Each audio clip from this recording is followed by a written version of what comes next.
going on, people? Myke C-Town here, and today we're doing something a little bit different. Moving into the month of October, I know people like to start watching a bunch of horror movies, and as someone that watches horror movies year-round, I thought it would be fun to do a horror movie bracket. This was actually sent over by Rhyth-Matic, who is a listener of the Frames Per Second podcast, which is a podcast that I do with some homies where we review movies and TV shows and such. But out of the entire crew there, I'm the only one that's seen all of these horror movies. So this particular bracket just wouldn't work with them, so I decided to do it on my own channel. But before we get into the video, I want to give a shout out to Dossier. I'm a big fan of smelling good, but unfortunately a lot of the scents that I really like happen to be by the big name brands. But what's also unfortunate is the fact that I have high-end taste with a lower end budget, and that's where Dossier comes in. They specialize in creating classic luxury scents at a fraction of the price without their fragrances having a fraction of the quality. When you buy those designer fragrances, more times than not, you're paying that high price tag for the brand name and not the product. And that's why Dossier is a perfect alternative. The prices for Dossier fragrances start at $29, whereas designer fragrances start at closer to $50. Another benefit to buying Dossier fragrances over those other big name brands is the fact that all of their fragrances are ethically sourced with vegan and eco-friendly ingredients, and they're all 100% non-toxic and cruelty-free. This is something that many of the most popular fragrance companies can't claim. So what this means is you never have to worry about supporting animal torture and cruelty when you purchase from Dossier. And if you're worried about purchasing a fragrance and not liking it and being bummed out because you're stuck with it, relax, because they have a risk-free system which allows you to try out a scent before you actually commit to it. They offer a 30-day return policy in which you can return any open bottle of perfume or cologne within that window and receive a full refund. One of the scents that I've been absolutely obsessed with lately is the Ambery Cherry. This one has notes of cherry, almond, cinnamon, as well as vanilla, cloves, and more. It's a really bright smell, and the cherry is actually really nice. I also love the woody chestnut. This one's great and definitely is a date night fragrance with notes of pepper, chestnut, orange blossom, and more. It's definitely a scent that I'll be returning to regularly. So be sure to check out the website, link in the description section down there. You can get a 20% discount off your first order, but there's also a code down there that you can use that will give you another 5% off. So I think that's actually a pretty good deal, and you can actually get free shipping if you order 3 bottles or more. So jump on it. All right, so let's get into it, man. I try not to look at this bracket too hard so we can kind of go through this together. But yeah, we're gonna start in the upper left-hand corner. The first matchup is gonna be The Exorcist versus Rosemary's Baby. And listen, man, I love Rosemary's Baby. It's one of the original slow burn horror films, in my opinion, but The Exorcist is almost perfect to me. It's one of the first horror books I ever read as a child, thanks mom. And the movie, in my opinion, is pretty comparable to the book. So yeah, we're gonna go with The Exorcist. That one is going to move forward. The next matchup is gonna be The Witch versus Hereditary. Hereditary is one of my favorite horror movies of the past 10 years. The dread and the atmosphere of this film's untouchable, but The Witch is really something special to me. So, you know, the way it unfolded, the folklore element, few horror movies are really this beautifully made. So yeah, The Witch is moving forward. So the next matchup is gonna be Get Out versus Us, 2 Jordan Peele films. Yeah, Get Out, the racial breakdown in that movie was just amazing. I don't think Jordan Peele has matched or beat this film yet. So yeah, going with Get Out. The next matchup is gonna be Gremlins versus Black Christmas. This is an interesting matchup here, but I don't know that I'd really call Gremlins a horror movie. I don't know, I kind of teeter-totter with that. But either way, Black Christmas birthed the slasher genre in a way. So yeah, Black Christmas is definitely moving forward.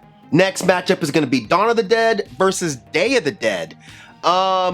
Dawn of the Dead was just so inventive for its time. Day of the Dead is good, but it's not Dawn. Dawn is probably my favorite Romero film. So yeah, we're going with Dawn of the Dead on that one.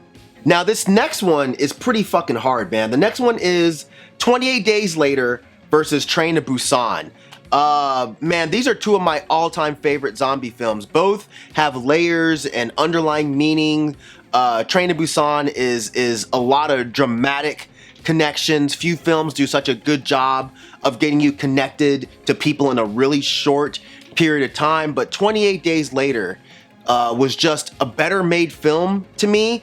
It's an amazing story. It's incredible writing in the way that the story moves along. And it's really a great example of what to do with a small-ish budget. So yeah, 28 Days Later is gonna have to move forward on that one. The next matchup, we have Psycho versus Scream. I like Scream, but I'm not a huge fan the way a lot of other people are. So yeah, I'm definitely going with Psycho. And to be honest, I don't even love Psycho like that, but it is really good. And the last one on the bottom left here, the matchup is Halloween, the original from 1978, versus Texas Chainsaw Massacre. This wasn't even a fucking debate. This didn't even get two thoughts. Immediately, Texas Chainsaw Massacre moves on. I'm not a big Halloween fan. Michael Myers is probably my least favorite of all of the horror movie icons, the big ones, you know? All right, continuing on with this left side, we're gonna go back to the top and we have The Exorcist versus The Witch. Two of my all-time favorites, but I gotta go Exorcist on this one, man. Moving on, we then have Get Out versus Black Christmas. Racism wins again, man. I'm going with Get Out. Get Out beats Black Christmas. Moving on, we have Dawn of the Dead versus 28 Days Later. Now, again, these are two of my favorite zombie films, but I gotta go with the OG, man. I gotta go Dawn of the Dead on this one. This is one of those ones where I really wouldn't be mad if someone picked 28 Days Later. I really wouldn't. But Dawn of the Dead is just such a great movie. And the last on this side, we're gonna go Psycho versus Texas Chainsaw Massacre. This is an absolute massacre. Corny ass pun intended. Texas Chainsaw. Texas Chainsaw wins that all day long. So then now we're gonna go back to the top. We have The Exorcist versus Get Out. Sorry, no chance. The Exorcist definitely moves forward there.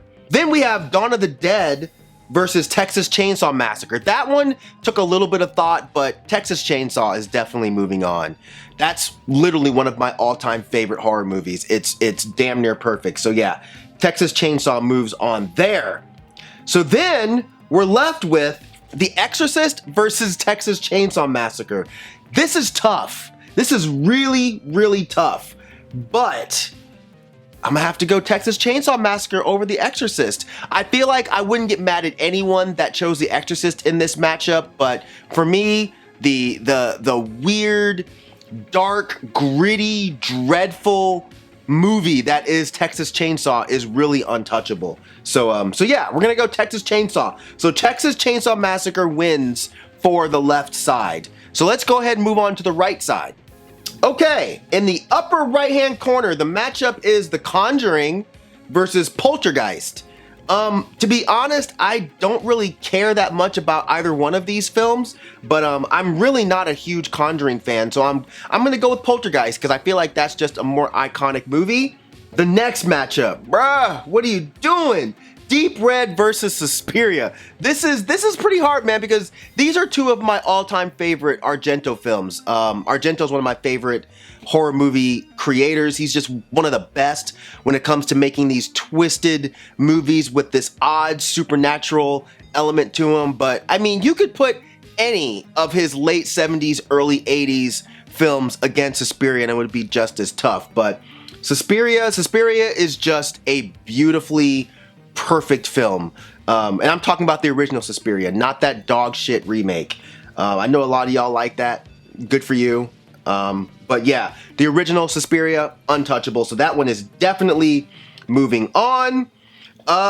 This next matchup is probably gonna get a lot of you ironic mustache having folks pissed off. But yeah, this motherfucker Rhyth-Matic put Midsommar versus the original Wicker Man. I'm talking about the 1973 version, not that bullshit with Nicolas Cage, okay? Of those that don't know me, Wicker Man is literally in my top 5 all-time favorite horror movies. So yeah, I love Midsommar as well, but I gotta go Wicker Man. I feel like there would be no Midsommar without Wicker Man. And I'm sure a lot of folks would pick Midsommar because they just don't really dig the dark kind of kookiness of the Wicker Man, but the screenplay down to the bizarre ass pagan musical element, it's just such an incredible movie. Now this next one is tough, man, and my pick is probably going to be a little controversial, but we have the original Nightmare on Elm Street from 1984 versus Candyman. Now here's the thing. I absolutely adore both of these films, but if I'm being honest, I have to go with Candyman. I just have to. I truly think Candyman is an extremely underrated film, and I'm talking about the original Candyman from '92. Again, not that terrible remake. If you guys like the remake, cool. I did not. The original Candyman, it really touched on a lot of things that other movies did not. Its theme, its story, its effect. I just think the way the film was written and executed is unbelievable, and it has a lot of meaning that people kind of skip over, and they just look at it like it's a pimp with a hook killing gentrifiers while chasing a white woman. But there's so much more to it when you really sit down and dig into it. Now, I love the first Nightmare on Elm Street film. It's dark, it's scary, it's creepy, but yeah, Candyman, yeah, can't let that go. Now, if this was versus Nightmare on Elm Street 3, Dream Warriors, this probably would have gone a different way. The next matchup, we have The Shining versus Silence of the Lambs. This was not even remotely close. The Shining, Silence of the Lambs is cool, but it's not a movie I return to. I've probably only seen it a handful of times. It's, you know, it's fine. The Shining, however, is a goddamn masterpiece, okay? So The Shining is moving forward there. Now this next matchup, this is the found footage fight. This is Blair Witch Project versus Paranormal Activity. So, I'm actually a sucker for those Paranormal Activity films. I've seen them all. I just think they're fun. But there would be none of them without Blair Witch Project, you know? I still remember seeing this movie in the theater when no one knew what it was, and people were legit spreading word that the film was real. And I was like, holy shit, my young ass. Oh, there's a movie about people going in the woods and they die and it's filmed. I want to check it out. So I saw it and I loved it, man. But it's become a joke to a lot of folks these days, but I really cannot take you seriously if you clown this film, okay? It was truly groundbreaking for its time. So, yeah, Blair Witch is moving on there. The next matchup is Final Destination versus Saw, the original Saw from 2004. This was pretty easy for me as well. I actually love the Final Destination films with their shitty CGI, but yeah, the death scenes are just super entertaining. So, and I don't really like Saw. I've never been into Saw, unless we're talking about that amazing one that had Chris Rock, because that shit was just chef's kiss. Kidding. So yeah, the next matchup is Alien versus The Thing. Okay, The Thing is one of the greatest horror movies of all time. So that is gonna move on in this match. Now, I'm sure people probably thought I would go Alien because I've talked about how much I love that franchise. But Alien is not my favorite one out of the franchise. Aliens is my favorite. So if this was going against Aliens, then I probably would have gone with that one. But The Thing is such an incredible movie, one of John Carpenter's best. So yeah, The Thing is moving on there. Okay, let's go ahead and continue with this right side. Going back to the top, we have Poltergeist versus Suspiria. That was very easy. Suspiria wins that round, hands down. The next one, we have Wicker Man versus Candyman, a battle of the mans. And yeah, Wicker Man. Wicker Man is coming out on top, y'all. You know, I'm sure a lot of y'all are fucking closing this video out right now. Fuck this guy. He don't know shit about no fucking horror movies. That's fine, dude. That's fucking fine. All right? But I find something incredibly terrifying about going to an island and having a whole bunch of white folks in fucking masks dancing around singing. Especially if there's some fucking naked blonde chick banging on the fucking door. Who is there? Nah, that shit might sound tight in a porno or something, but in a fucking horror movie, that shit is fucking terrifying, okay? So Wicker Man is beating Candyman, all right? The next matchup, we got The Shining versus Blair Witch. That was another really, really easy one. The Shining is coming out on top in that battle. No fucking shot did the Blair Witch have of beating The Shining. The next matchup, we have Final Destination versus The Thing. This is like Andre the Giant fucking fighting Webster, okay? Yeah, The Thing beats the living shit out of Final Destination. So, finishing up this side, the battle is now Suspiria versus Wicker Man. Holy shit. This one was hard, y'all. This one was really hard. Two of my all-time favorite horror movies, but Wicker Man advances. Wicker Man advances. Y'all can get mad if you want to. Get mad at your mama. I don't care. Or you can get mad at my mama. She doesn't give a fuck either. The next matchup, The Shining versus The Thing. This is a tough one too, but yeah, The Thing beats The Shining, but barely, okay? The Shining is an amazing film, but the monsters in The Thing and the way the story, The Thing moves on. Woo! I think this is what sports people call the semifinals or yeah, I think. But yeah, the next round, to wrap up the right-hand side, we have Wicker Man versus The Thing. This is probably gonna piss a lot of you off, but I don't care. Wicker Man advances, y'all. Wicker Man advances over The Thing. I wouldn't be mad if someone picked The Thing, but I'm picking Wicker Man. Deal with it or don't. So yeah, now we're down to the final match, y'all. We have Texas Chainsaw Massacre, the original, versus Wicker Man, the original. And this one was very hard, but when I first pulled this bracket up and I saw this movie, I knew it was gonna win the entire thing. Texas Chainsaw Massacre. There's nothing beating that movie. I wish I could be young again and see it for the first time all over again. That shit scared the hell out of me, had me terrified of moving to the fucking South, okay? When I moved here in '93, I was expecting the Klan and a motherfucker that wore people's faces that killed people, okay? The only thing that gave me a little bit of relief with Texas Chainsaw Massacre was the fact that there were no black people in it, okay? But I guarantee if there were black folks in the original Texas Chainsaw Massacre, he would have fucking ate us first, okay? He would have definitely fucking put us on a hook, expecting us to taste like barbecue and gravy or some shit. But yes, Texas Chainsaw Massacre clears, it wins.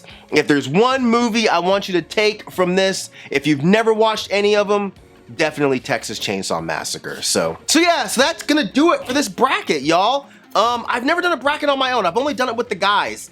But yeah, I actually had a lot of fun with this, man. Hopefully y'all had fun with it too.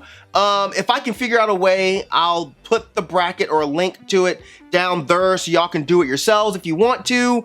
And yeah, if you could think of any other brackets that you think I should do, send them over. Send them over. This was a good time. So that's gonna do it for this video. As usual, thank you for living, thank you for loving, thank you for being you, and I'll see you guys next time. All right?